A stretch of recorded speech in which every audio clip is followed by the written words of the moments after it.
212 ദിനരാത്രങ്ങൾ, 3 ഭൂഖണ്ഡങ്ങൾ, 56 രാജ്യങ്ങൾ. പകുതി ലോകം കണ്ടാണ് മുസൈഫിന്റെയും കുടുംബത്തിന്റെയും തിരിച്ചുവരവ്. പലതരം ഭക്ഷണങ്ങളും വൈവിധ്യമാർന്ന സംസ്കാരങ്ങളുമെല്ലാം കണ്ടറിഞ്ഞൊരു യാത്ര. കുട്ടിക്കാലം തൊട്ടേ യാത്രകളോട് വല്ലാത്ത പ്രണയമായിരുന്നു ഈ ചെറുപ്പക്കാരന്. ബൈ റോഡ് പോകുമ്പോൾ ഒരു അഡ്വാൻറ്റേജ് എന്ന് പറയുന്നത് you enter from an border and you exit in the other border. അപ്പോൾ അതിനിടയിൽ നിങ്ങൾക്ക് എല്ലാവിധ അവരുടെ ഗ്രാമങ്ങളും കാണാം, ചെറിയ പട്ടണങ്ങളും കാണാം, മെട്രോപൊളിറ്റൻ സിറ്റികളും കാണാം. അപ്പോൾ you can judge the country better. നീണ്ടകാലത്തെ സ്വപ്നം മുസൈഫ് സാക്ഷാത്കരിക്കാൻ ഒരുങ്ങിയപ്പോൾ കുടുംബത്തെയും ഒപ്പം കൂട്ടി. പിതാവ് KMC മുഹമ്മദ് കുഞ്ഞിയും മാതാവ് നഫീസത്തും സഹോദരി മുനീഫയും അനന്തരവനായ വിൽദൻ നസ്രനാദവും അങ്ങനെ ദുബായിൽ നിന്നും നേപ്പാളിലൂടെ ഇന്ത്യയിൽ അവസാനിച്ച യാത്രയുടെ ഭാഗമായി. ഈ കുടുംബത്തിന്റെ പ്രിയപ്പെട്ട ഫോർഡ് എൻഡവർ അവരുടെ സാരഥിയുമായി. നല്ല അനുഭവങ്ങൾ മാത്രമല്ല, അല്പസ്വല്പം കൈപ്പേറിയ നിമിഷങ്ങളും തങ്ങൾക്ക് നേരിടേണ്ടി വന്നെന്ന് കുടുംബത്തിന്റെ സാക്ഷ്യം. പാരീസിൽ ഞങ്ങളുടെ ഹോട്ടലിൽ ഭക്ഷണം കഴിക്കാൻ ചെന്നപ്പോൾ ഇത് വെള്ളക്കാരൻ്റെത് മാത്രമാണ്, Indians go out, you go and sit out side എന്നുള്ള ആ ഒരു ഇത് ഞങ്ങൾ ഇറക്കി വിട്ടു അവിടെ നിന്ന് പുറത്തു പോയിരിക്കാൻ പറഞ്ഞു. ആ വെള്ളക്കാരെ മാത്രമേ അവർ അവിടെ സെർവ് ചെയ്യുന്നുള്ളൂ, മറ്റുള്ള ആഫ്രിക്കൻസോ ഇന്ത്യൻസോ അല്ലെങ്കിൽ ഏഷ്യൻസ് ആണെങ്കിൽ പുറത്തിരിക്കുക. അതൊരു ഇൻസിഡൻറ്റ് നടന്നു. പിന്നെ ഞങ്ങൾ നടന്നെന്ന് പറഞ്ഞാൽ ഞങ്ങൾ സ്പെയിനിൽ ചെന്ന് ബാർസലോണയിൽ ഞങ്ങളൊരു സ്ഥലത്ത് ഒരു ജംഗ്ഷനിൽ വണ്ടി പാർക്ക് ചെയ്തു. ഞങ്ങൾ അടുത്തടുത്ത് പോയി കുറച്ച് ഫോട്ടോ എടുത്ത് വരുമ്പോഴേക്കും വണ്ടിയുടെ ഗ്ലാസ് പൊട്ടിച്ച് അതിനകത്തുണ്ടായ കാശും ക്യാമറയൊക്കെ മോഷണം പോയി. കൈക്കുഞ്ഞുമായി യാത്രകൾ ചെയ്യാൻ മടിക്കുന്ന യുവതികൾക്കെല്ലാം പ്രചോദനമാണ് മുസൈഫിന്റെ സഹോദരിയും ഡോക്ടറുമായ മുനീഫ. ഇന്ത്യയാണ് സ്വർഗം എന്നാണ് എനിക്ക് പേഴ്സണലി തോന്നിയത്. നമ്മുടെ ഇന്ത്യയിൽ കിട്ടുന്ന ഒരു ഫ്രീഡം, ഏത് പാതിരാക്ക് നമുക്ക് ഇറങ്ങാം. അറ്റ്ലീസ്റ്റ് കുറേ പറയുമെങ്കിലും ഇറങ്ങാൻ പറ്റില്ല ഗേൾസിന് എന്നൊക്കെ പറയുമെങ്കിലും മറ്റ് കൺട്രീസിനെ വെച്ച് നോക്കുമ്പോൾ എനിക്ക് എക്സ്പീരിയൻസ് ചെയ്തത് നമ്മുടെ ഇന്ത്യ സ്വർഗമാണെന്നാണ്. അപ്പോൾ ഫൈനലി ഞാനിപ്പോൾ ഇന്ത്യയിൽ തന്നെ നമുക്ക് കൂടാമെന്നുള്ള തീരുമാനത്തിലെത്തിയിട്ടുണ്ട്. 8 മാസക്കാലം നീണ്ട യാത്രയ്ക്കൊടുവിൽ കഴിഞ്ഞ മെയ് 11 ഇവർ ജന്മനാടായ പടന്നയിലെത്തി. ഇനിയുള്ള യാത്രകളിൽ ആഫ്രിക്കൻ രാജ്യങ്ങളും ഓസ്ട്രേലിയൻ ഭൂഖണ്ഡവും കീഴടക്കാനാണ് ഈ കുടുംബത്തിന്റെ തീരുമാനം.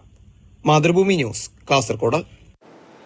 എന്തായാലും മനോഹരമായ യാത്രയാണ്. അതിൽ പറഞ്ഞതും ഇത്രയും രാജ്യങ്ങൾ കണ്ടപ്പോൾ, 56 രാജ്യങ്ങൾ കണ്ടപ്പോഴും അതിൽ ഇന്ത്യയാണ് സ്വർഗം എന്ന് പറയുമ്പോൾ എത്ര അനുഭവങ്ങൾ കൃത്യം നമ്മുടെ രാജ്യം എത്രത്തോളം മികച്ചതാണ് എന്ന് ആ യാത്രാനുഭവങ്ങളിൽ തന്നെ വ്യക്തമാവുകയും ചെയ്യുന്നുണ്ട്. അതും ഒരു സന്തോഷമുള്ള കാര്യമാണ്.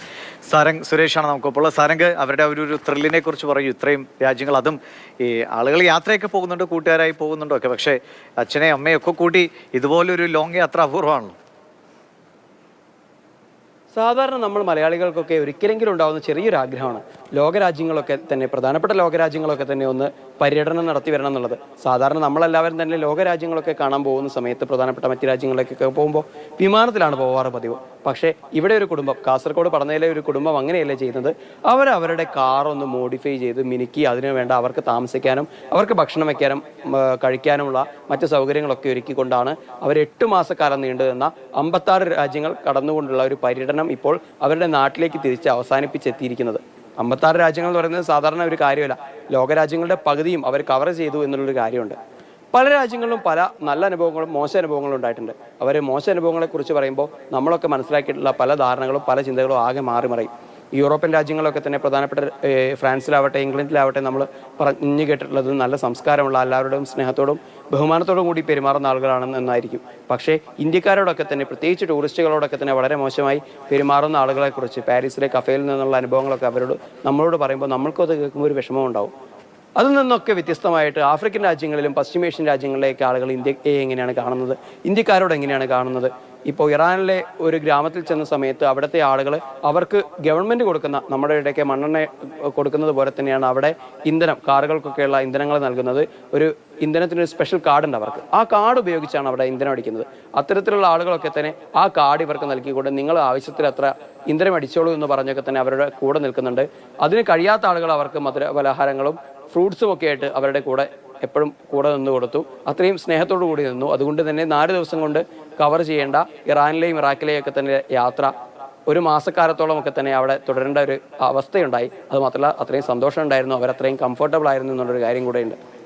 പിന്നെ അതുമാത്രമല്ല, മറ്റു രാജ്യങ്ങളിലേക്കൊക്കെ നമ്മൾ കടക്കുന്ന സമയത്ത് നമ്മൾക്കറിയാം ഒട്ടേറെ നിയമപരമായിട്ടുള്ള കുറേ കടമകൾ നമ്മൾക്ക് കടക്കാനുണ്ട്. പക്ഷേ ഇത് പല രാജ്യങ്ങളും ഇവർക്ക് കടക്കേണ്ടി വരുന്നുണ്ട്. പാകിസ്ഥാനിൽ പോകണം, ചൈനയിൽ പോകണം, അതുപോലെ തന്നെ അഫ്ഗാനിസ്ഥാനിൽ പോകണം. അത്തരത്തിലുള്ള ഇറാനിലും ഇറാഖും അടക്കമുള്ള ശരി, എന്തായാലും മനോഹരമായ യാത്രയാണ്. ഇനിയും അവർക്ക് യാത്ര ചെയ്യാൻ ആഗ്രഹമുണ്ട്. അതിലൊക്കെ നമ്മുടെ രാജ്യം സ്വർഗമാണ് എന്ന് പറയുന്നത് പോലെ ഇനിയും കൂടുതൽ രാജ്യങ്ങൾ അനുഭവങ്ങൾ അവർക്ക് അവരിലേക്ക് തേടിയെത്തട്ടെ എന്ന് പ്രതീക്ഷിക്കാം.